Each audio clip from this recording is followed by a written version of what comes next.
नमस्कार, खबरें खेती की में आपका स्वागत है। सबसे पहले मुख्य समाचार। किसानों के लिए बजट में कई घोषणाएं। किसानों की कमाई बढ़ा सकता है मछली के साथ बतख पालन। अगली हरित क्रांति का केंद्र बनेगा बिहार। पंजाब में शुरू होगा भारत इजराइल का साझा प्रोजेक्ट। कृषि क्षेत्र में पाई जाएंगी 4% विकास दर। पूसा ने तैयार किया प्रभावी जैव कीटनाशी। और अब खबरें विस्तार से। पिछले कई वर्षों से कृषि देश के आम बजट का केंद्र रही है। बजट 2012-13 में भी वित्त मंत्री प्रणब मुखर्जी ने खेती और किसानों के हितों को ध्यान में रखते हुए कई घोषणाएं की हैं। कृषि बजट में करीब 18% का इजाफा किया गया है। सरकार ने कृषि क्षेत्र के आवश्यक उपकरणों पर करों में कटौती की घोषणा की है। किसान क्रेडिट कार्ड को स्मार्ट बनाया जाएगा। इसका इस्तेमाल एटीएम पर भी किया जा सकेगा। उर्वरकों को उत्पादक से सीधे किसानों तक पहुंचाने के लिए मोबाइल आधारित फर्टिलाइजर मैनेजमेंट सिस्टम शुरू किया जाएगा। इसके जरिए उर्वरकों पर दी जाने वाली सब्सिडी सीधे किसानों तक पहुंचेगी। देश के पूर्वी हिस्से में हरित क्रांति लाने की योजना के लिए आवंटन अगले वित्त वर्ष के लिए 600 करोड़ रुपए से बढ़ाकर 1000 करोड़ रुपए कर दिया गया है। Guru Angad Dev veterinary and animal science university Ludhiana के कॉलेज ऑफ फिशरीज ने कम खर्चे वाली eco friendly integrated fish cum duck farming यानी एकीकृत बतख व मछली पालन तकनीक का विकास किया है। इसके तहत बतख की खास प्रजाति खाकी कैम्बेल को यहाँ लाया गया था और विशेषज्ञों की देखरेख में पंजाब के वातावरण और पर्यावरण के हिसाब से इस प्रजाति को तैयार करने की कोशिश की जा रही थी। डक्स और मछली एक दूसरे के लिए बहुत कॉम्प्लीमेंट्री हैं। ऐसे है कि जो डक्स हैं पानी में रहती हैं और जो अपना वेस्ट मटेरियल है, जो उसका इनका एक्सक्रीटा है, वो जो पानी में ही वो एक्सक्रीट कर देती हैं, जिससे वो जो है मछली का भोजन बन जाता है।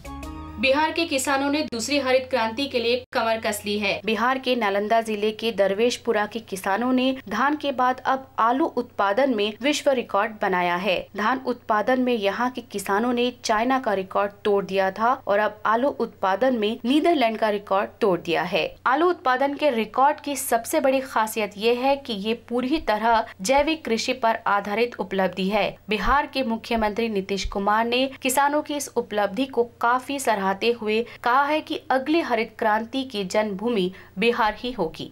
और आइए अब देखते हैं एक विशेष रिपोर्ट। पंजाब में राष्ट्रीय बागवानी मिशन के अधीन सब्जियों की हाईटेक कृषि हेतु भारत इजराइल का एक साझा प्रोजेक्ट शुरू होने जा रहा है, जिसके तहत 3 centre of excellence for vegetable and fruit crops बनाए जाएंगे। करतारपुर में भी इस प्रोजेक्ट के लिए वैज्ञानिक अपना पूर्ण सहयोग दे रहे हैं। इस सेंटर में जो हमने एरिया जो प्लान किया है टोटल 5.7 हेक्टेयर है, उसमें 3 हेक्टेयर ओपन कल्टीवेशन के लिए होगा और 1.9 हेक्टेयर जो है प्रोटेक्टेड कल्टीवेशन के लिए होगा, जिसमें हम पॉली हाउस बनाएंगे, नेट हाउस बनाएंगे और लो टनलिंग, वॉक इन टनल्स ये हम प्रोटेक्टेड कल्टीवेशन के तहत करेंगे। और ओपन में हमने पोटैटो, टमाटो और अनियन के डेमोन्स्ट्रेशन प्लाट लगवाने का जो प्रपोजल बनाया है। वित्त वर्ष 2011-12 के आर्थिक सर्वे में बम्पर उत्पादन होने के बावजूद कृषि क्षेत्र की धीमी विकास दर पर चिंता जाहिर की गई है। सर्वे में अगली पंचवर्षीय योजना 2012 से 2017 के दौरान 4% विकास दर हासिल करने के लिए विशेष और समन्वित प्रयास करने पर जोर दिया गया है। सर्वे में सुझाव दिया गया है कि ऊंची विकास दर हासिल करने के लिए खेती की जमीन का एकत्रीकरण, पर्याप्त खाद्य भंडारण प्रबंधन और सप्लाई चेन में सुधार किए जाने की आवश्यकता है। नई दिल्ली स्थित भारतीय कृषि अनुसंधान संस्थान पूसा के 4 वैज्ञानिकों की टीम ने किसानों के हित में नीम आधारित जैव कीटनाशी का विकास किया है। पूसा के वैज्ञानिकों द्वारा विकसित किए गए इस नए जैव कीटनाशी में कई प्रकार के कीटों से निपटने की क्षमता है। जैविक खेती करने वालों के लिए ये नया नीम आधारित कीटनाशी एक वरदान है। और आइए अब डालते हैं देश के विभिन्न हिस्सों के मौसम पर एक नजर। मौसम विभाग द्वारा मिली जानकारी के अनुसार पंजाब, हरियाणा, दिल्ली, राजस्थान और गुजरात में छाई धूल के कल तक छट जाने के आसार हैं। अगले 24 घंटों में जम्मू एवं कश्मीर के कई भागों में बारिश होने या बर्फ पड़ने की संभावना है। हिमाचल प्रदेश तथा उत्तराखंड में भी 1-2 स्थान पर बारिश होने या बर्फ पड़ने के संकेत हैं। साथ ही नागालैंड, मणिपुर, मिजोरम, त्रिपुरा और सिक्किम के कुछ भागों में बारिश होने या गरज के साथ बौछारें पड़ने का अनुमान है। देश के बाकी भागों में आमतौर पर मौसम के खुश्क रहने की संभावना है। और अब किसान भाइयों के लिए एक विशेष सलाह।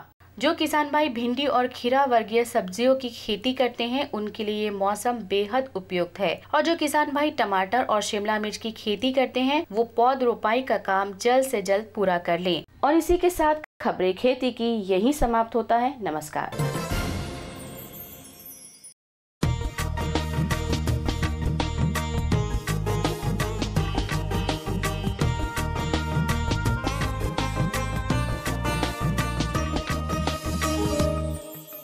मंडी भाव बुलेटिन में आप सभी का स्वागत है। आइए डालते हैं देश के विभिन्न राज्यों की विभिन्न मंडियों से प्राप्त हुए ताजा मंडी भावों पर एक नजर। आइए सबसे पहले देखते हैं विभिन्न मंडियों में अरहर दाल के ताजा भाव किस प्रकार दर्ज किए गए। गुजरात की राजकोट मंडी में अरहर का न्यूनतम मूल्य 2,500 रुपए प्रति क्विंटल और अधिकतम मूल्य 3,500 रुपए प्रति क्विंटल दर्ज किया गया। पंजाब की अहमदगढ़ मंडी में अरहर का न्यूनतम मूल्य 2,435 रुपए प्रति क्विंटल और अधिकतम मूल्य 2,605 रुपए प्रति क्विंटल दर्ज किया गया।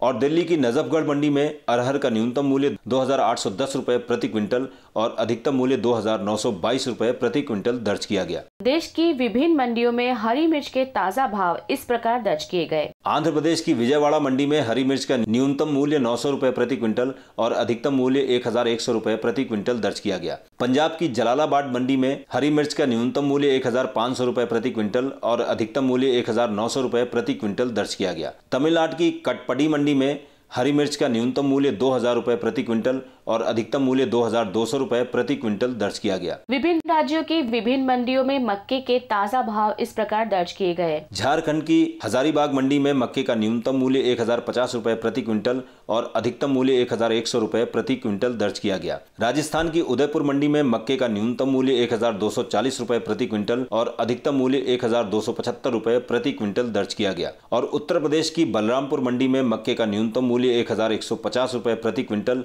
और अधिकतम मूल्य 1,160 रुपए प्रति क्विंटल दर्ज किया गया। और अंत में देश की विभिन्न मंडियों में धान के ताजा भाव इस प्रकार दर्ज किए गए। आसाम की नलबरी मंडी में धान का न्यूनतम मूल्य 750 रुपए प्रति क्विंटल और अधिकतम मूल्य 1,000 रुपए प्रति क्विंटल दर्ज किया गया। केरल की कलपेट्टा मंडी में धान का न्यूनतम मूल्य 875 रुपए प्रति क्विंटल और अधिकतम मूल्य 910 रुपए प्रति क्विंटल दर्ज किया गया। और कर्नाटका की उडुपी मंडी में धान का न्यूनतम मूल्य 1,000 रुपए प्रति क्विंटल और अधिकतम मूल्य 1,200 रुपए प्रति क्विंटल दर्ज किया गया। देश भर के विभिन्न राज्यों की विभिन्न मंडियों में चल रहे आज के ताजा भाव आप www.agmarknet.nic.in वेबसाइट पर देख सकते हैं। ये है करनाल हरियाणा की अनाज मंडी। यहाँ पर आसपास के कई राज्यों से किसान भाई भारी मात्रा में गेहूं की पैदावार को इस मंडी में लेकर आया करते हैं। इस मंडी में इस सप्ताह गेहूं का न्यूनतम मूल्य 1,025 रुपए प्रति क्विंटल और अधिकतम मूल्य 1,200 रुपए प्रति क्विंटल दर्ज किया गया। यहाँ किसान भाई उचित मूल्य पर अपनी पैदावार बेचकर अच्छा मुनाफा कमा रहे हैं। मेरा नाम सुभाष है जी, गाँव शाहपुर से हूँ और मेरे पास 10 एकड़ ज़मीन है। मैं यहाँ मंडी में अपना माल जीरी और गेहूँ यहीं लाता हूँ। बाकी पेमेंट समय पर हो रही है जी। इसी के साथ मंडी भाव बुलेटिन समाप्त होता है। नमस्कार।